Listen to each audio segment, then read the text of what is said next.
So yeah. Thank you very much, Heather. Yeah, that was awesome.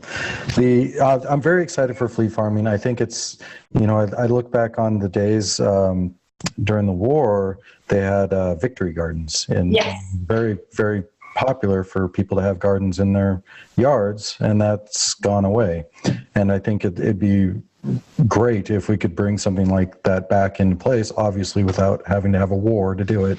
So I think this is one of those methods in getting that to happen. So I have a couple of questions for you. How do you market to these lawn owners? Are you looking for only volunteers, or just beginning with that, or is there a method of incentivizing them with profit? Besides, I understand they're getting 5 to 10% of the product. So obviously there's a profit right there for them. But what could you go a little more deeper into that? Yeah, so we're providing some large. I can hear myself really bad. Let me turn down my volume. Maybe that'll help. So we're providing subsidies to some homeowners that, when we're building out our community of farmlets, we really have to take into consideration the proximity to our hub. So, sometimes even though a lawn may seem perfect and it's the perfect size and whatever, it may just be 1 mile too far away for us to go by bike. And so, in that situation, when people are paying, to have the farmlet installed, that can help us a little bit more justify going that extra distance. And so if somebody, though, is closer to our main hub and may not have the most optimal yard, but they're willing to pay the $300 as well, then that can help, subsidize. But if there is a perfect lawn and the homeowner doesn't have the funds, then in that case, we can offer subsidies to those people as well to be able to use their farmlet or their plot. I think in the future, ideally, and when we started the fleet farming concept, it was to profit share, and it was to become a community garden that homeowners would get a cut of all the sales. But the logistics of recording all of that would be a nightmare, especially to make it equitable. And the fact is that the homeowners aren't gardening. They come out and they help if they want. But the beauty of the program is that they don't have to.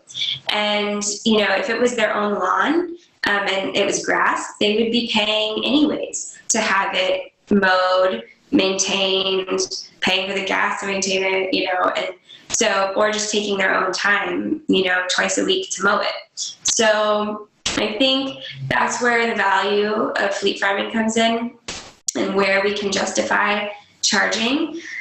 Obviously, we don't want to charge. We want everybody to have a farmlet. We just want to be able to use the lawns as much as we can. But especially in this startup phase, as we're growing to more plots, to pay urban farmers and to create, which is even more exciting, is that we're able to create demand for an urban farming job in Orlando. I think about it, there's no urban farming job paid positions in Orlando other than fleet farming. So, there's people trying here and there, starting things, but to have something to have a job that is funded by the sale of our produce is like the most exciting thing in the world to me. And so there's, we have a couple grants that we're relying on here and there, but very small. And within the next couple of years, we won't need those at all. And so really at this stage, that $300 a month coming from the homeowners is helping not just create a farmlet in their own yard, but launch an international program. And so I think that's where a lot of these people are coming from and seeing the value in that they're not just, supporting this veggie plot in their front yard. They're helping spread this idea and this program all over. And so, so that's kind of, does that answer your question? Yeah, absolutely. Yeah, it's exciting to see so many people interested in doing it and so many people volunteering their lawns for it. That's very exciting to see, and I think that you nailed it on the head. Is that a lot of people, most people would love to have a garden. They just don't want to do it themselves. And so by providing that to them is a huge benefit. Just because if anything, they're going to feel a lot better about what they have, and it's a lot less work to maintain. So yeah, I think that's great. And hopefully, sorry, go ahead. Hopefully it'll get to the point where you're so successful that others will enter the market and you'll have competition.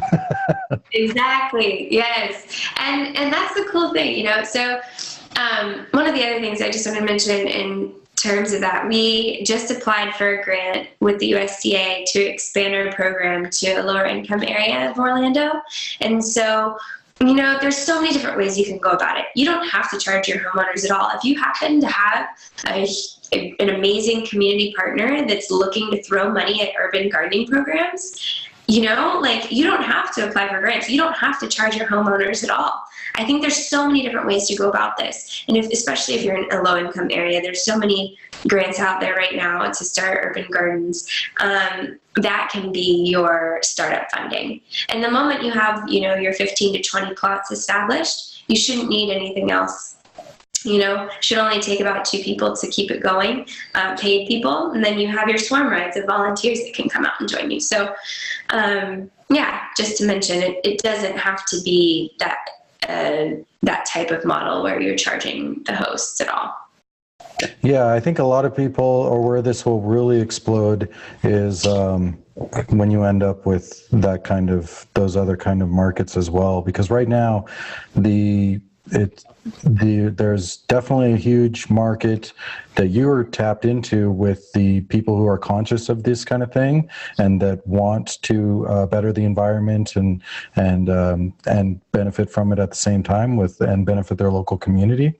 And then there's the other markets where they just want to make money. And I'm okay with that. If someone wants to just make money off of it and it's doing all these other things, I'm okay with that if I can find a way to get into that market and incentivize those people. And with the biking is a huge part of the fleet farming. It's a fleet of bikers that are doing this, which is very environmentally conscious. And so before you did, what made you decide to do the biking, and did you look into what the profit or loss would be of doing it with like a gas powered transportation system? Yeah, so we could do that, but I think for us the main point was accessibility, and you know, how do we expose the community to our farmlets, and you know, renting a bus every week or having a bus and having to move these people around, or even just doing walking tours. Sometimes our plots are really far apart and it only makes sense to go by bike. So the bikes just made sense. Everybody has a bike. If they don't, there's an awesome new program in Orlando, Juice Bike Share, which is, we always start at East End Market, which is where one of our main plots is. And that's where the juice bikes are. They can rent, they can join us. But obviously the main point was that we didn't want any emissions related to fleet farming at all. And we're still working on it here and there. We still have to use, you know, actually our weed whacker's electric, most things electric, yeah. But, you know, on harvest days, we have to use a truck here and there. When we deliver compost, we have to use a truck. So there's definitely some emissions related, but yeah, I mean, the main goal for the bikes was to reduce emissions, get people active. And that's been another thing. Like, I mean, gardening is one thing in the Florida heat, especially in the summer when you're drenched in sweat, but then have to get on a bike. It's actually more exciting to get on the bike because you have the wind hitting your face and you're just like, yeah. So it's kind of nice.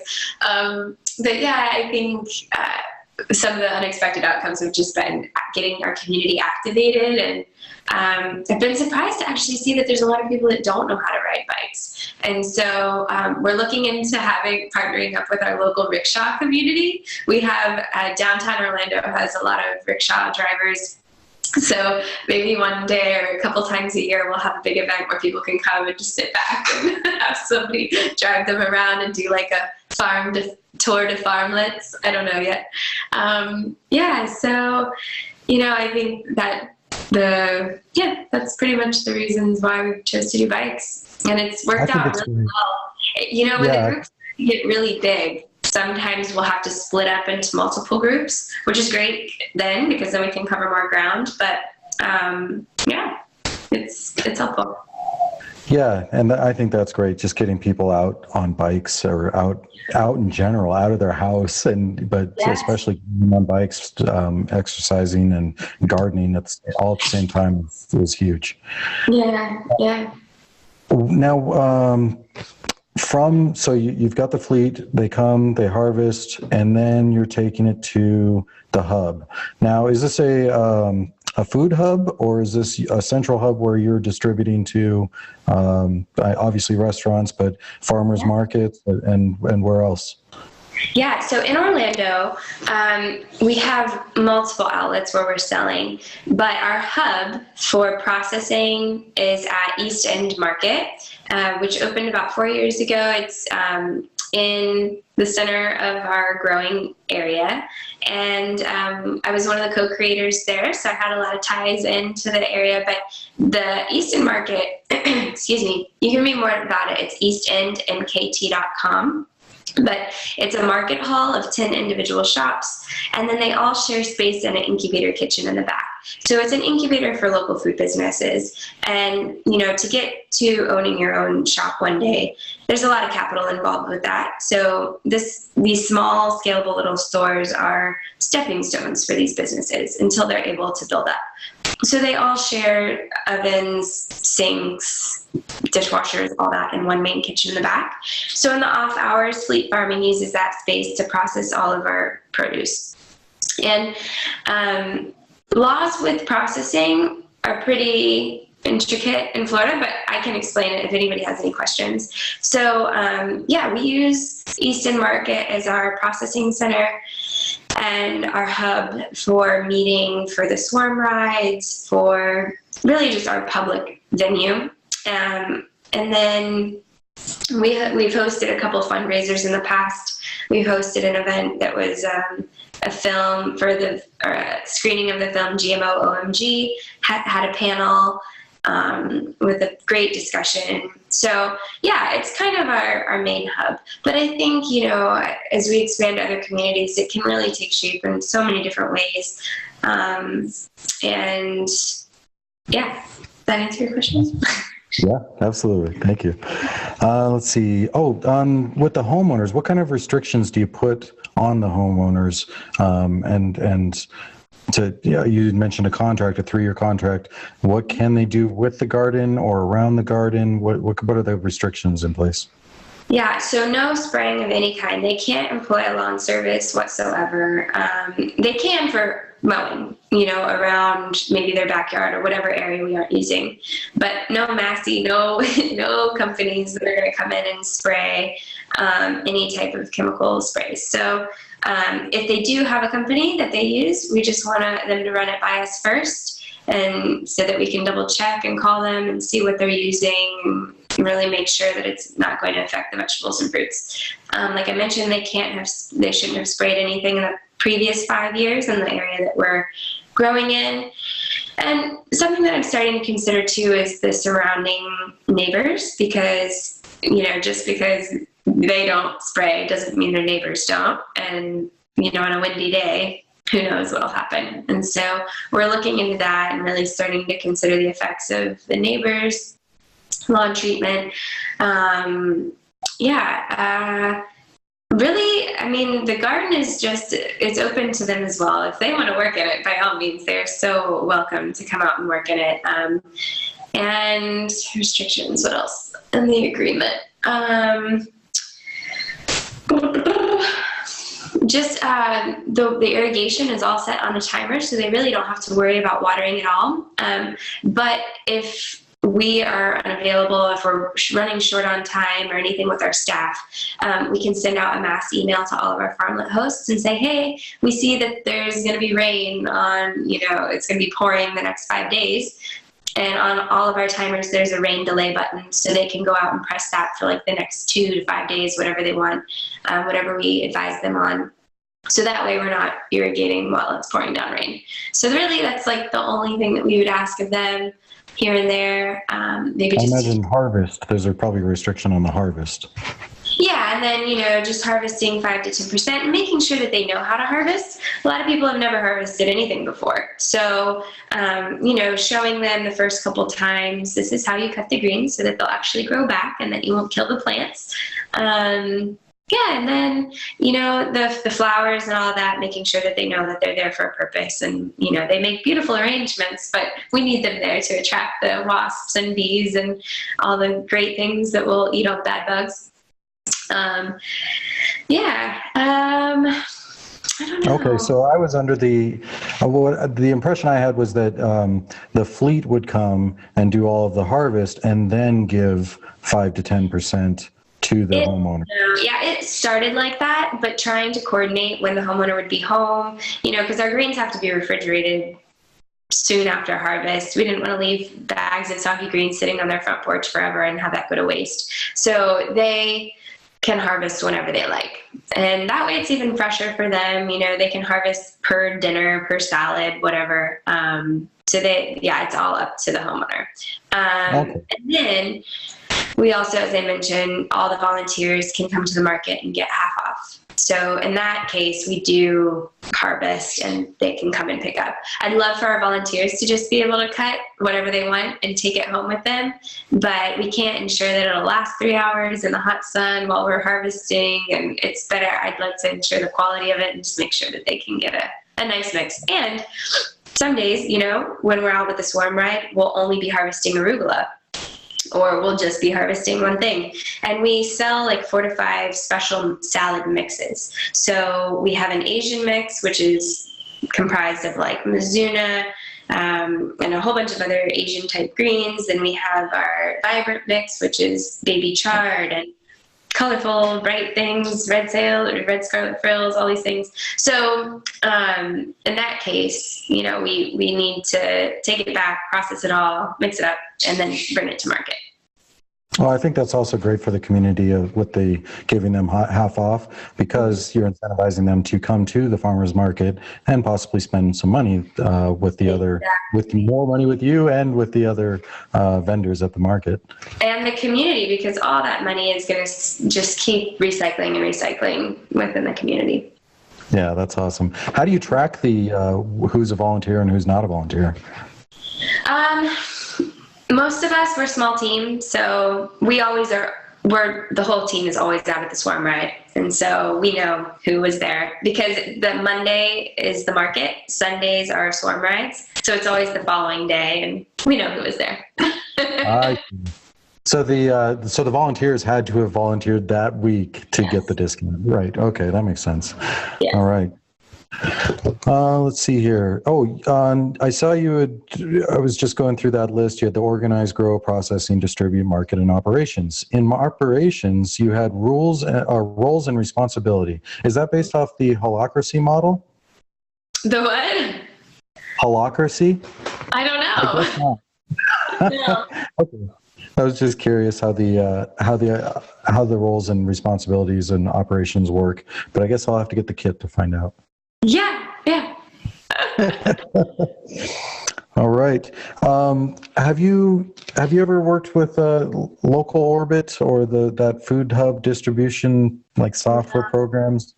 We had multiple new apps reach out to us about these distribution solutions. Our app will solve everything, and I don't know if any of these apps are what we need. I think there's one guy that we're working with right now, Jeremy from New York. He's starting an app that will be meant as a solution for growers. And I think that urban farmers need more types of apps like this. I think most of these distribution apps that are coming out right now are more meant for the consumer. They're meant to get them their bag of greens in 5 minutes and, just press this button and you'll have your local apples delivered by the farmer in 5 minutes. And so far, I haven't found any of these apps to be helpful at all in terms of simplifying the job for the farmer. If anything, it's more tracking, it's more being attached to a phone, it's more of a nightmare than anything. I think that there's a place for these apps, and I think that's for distributors. And I think, a farmer's job is to be a farmer, and distributing to farmers markets and chefs is another job in and of itself. And to then have an app, this is just my opinion, it's a lot of work. And so this app that I'm now interested in, it's a map-based app that allows you to coordinate between your farmers and employees based on each plot. So it's meant for distributed ag models, just like fleet farming. You create different zones, different layers, and then you can send out something called waves. So as you want to update a plot, maybe you say, oh, this plot really needs to be weeded. This one needs its transplants in row 5, whatever. You can update as you're there. You can also see the location of all your employees or volunteers. You can make this app accessible to anyone so that maybe some random person wants to volunteer on their lunch hour. They're really close to a plot. They can pull up the app and say, oh, this is the task list that needs to be done at this plot. I would love to help out, I'll just check out the directions, how to do it, and done. I think this app has a lot more use to us than do a lot of the distribution ones that we've come across.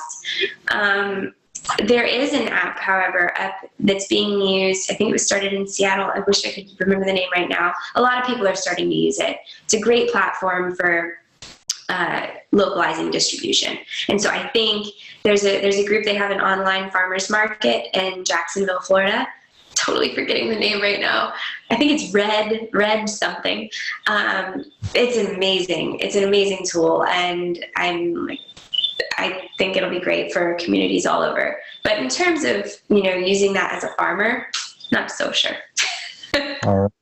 And is part of your distribution to grocery stores, local grocery stores? We do distribute to one local produce shop. It's called Local Roots, and they're located within Easton Market. So it makes it really easy for us to just, on our way out the door, drop off their weekly order. We also distribute to the farmers market, but no groceries, nothing on a large scale yet, because like I said, we're only producing about 50 to 60 pounds per week, and we don't produce in the summer. We do produce things, but we're not growing through the summer. It's impossible. So unless people wanted things like, some really hardy greens, and I don't think people going to the grocery store want Okinawa spinach and Malabar spinach and things like that. So until we get there, no, not yet, because we don't have the consistency that they would need. And that's always a game that you're going to play, is having the consistency. And if you are working with a distributor, making sure that you have available what you're listing every week. And that we originally started working with a distributor and had to stop because, you can say that you're going to have something available, but if it's pouring down rain and you don't have time to harvest it, then you're not going to have it available. And most chefs that are ordering through local food distributors like that are very understanding, and that's a part of the risk they take, and working with small farmers. But yeah, we wanted to be more reliable, so we decided to stop that a couple months ago. Good. That's great. Okay. Compost. You had mentioned buying compost, or do you also make your own compost on certain sites? We do both. We do So we order, when we start new plots, we order these big dump truckloads of mushroom compost from a mushroom farm in Selwood, Florida. And we get that delivered somewhere, and then we'll take it by smaller truck bed load to each plot. And it's very inexpensive. It's a great, great medium. We really love it. Tons of mycelium and lovely things inside, microorganisms. So especially in Orlando, the soil is just sand. There's very, very little organic matter. So it's a great, great resource for us. And then at each site, each homeowner gets their own composter. And that is actually in partnership with the City of Orlando. The City of Orlando gives out composters to anyone for free. They're like $120 composters. They're really beautiful, nice, the black ones that you can open from the bottom, and all you do is just throw in your stuff through the top. So we help each homeowner apply for that, get it, and then as we're on site, we always throw all of our gardening waste into that. And so it just helps us, in terms of bringing fresh compost to each plot. And then the homeowner is also helping us with build the compost by throwing in their food scraps. So it's a great win-win. Yeah, that's great. Awesome. Well, thank you so much for being with us today, Heather. If we want to find more information, where do we go? How do we get in contact with you? Yeah, so you can go to our website. It's fleetfarming.com. There's also our Facebook. We're on Instagram at Fleet Farming. Personally, I'm starting my website. It's bornharvester.com. I'm on Instagram, currently traveling around a bit, so you can see what I'm up to growing in Bali. And and then consulting while I'm here and abroad. So as you're interested in starting a chapter, feel free to reach out to me directly or to Fleet Farming. But if you have any questions specifically about starting a branch, reach out to me, and I'd be more than happy to help you all. All right. Thank you very much, guys. It's fleet farming is that whole model, I think, is very important to our future. And I'm very excited to have people like Heather doing that and conquering what is needed in our cities and around the country. Awesome. Next week, we have Frank Goldbeck joining us. Frank is the co-founder of and head mead maker for their Gold Coast mead. So we're excited to have them. Thank you, everybody, for joining us today. And thank you once again, Heather, for joining us. I hope you all have a great week. Thank you so much.